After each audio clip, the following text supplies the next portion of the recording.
ኦኬ መልካም እንግዲህ የዛሬው ስልጠናችን ፎከስ ነው። ፎከስ ምንድነው? ትኩረት ምንድነው የሚለውን በደንብ እናያለን። እንግዲህ ሊደር ኤፍሬም እባላለሁ። የእናንተ ምርጥ ወንድማችሁና ፕላናችሁ ነኝ። እናንተም የሚገራረም ኢነርጄቲክ እንደሆናችሁ በደንብ አምናለሁኝ። ትልቅ ስራም እንደምንሰራ እርግጠኛ ነኝ። ስኬት ላይ እንደምንገናኝም እርግጠኛ ነኝ። እንግዲህ ለ20 እና ለ30 ደቂቃ ከኔ ጋር በመሆን ይሄን ስልጠና በደንብ እንድትወስዱ ትፈልጋለሁ። እንግዲህ በአሁኑ ሰዓት የሚገኘው በውቢቷ መቀሌ ነው። መቀለ። ስለዚህ ወደ ስልጠናው ቀጥታ ልገባ ነው። ትኩረት።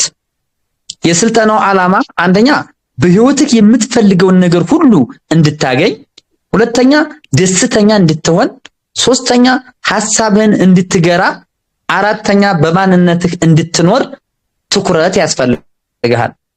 ትኩረት ወደ አንድ ነገር ስታተኩር ማግኘት የምትፈልጋቸውን ነገሮች ሁሉ ማግኘት ትችላለህ ማለት ነው።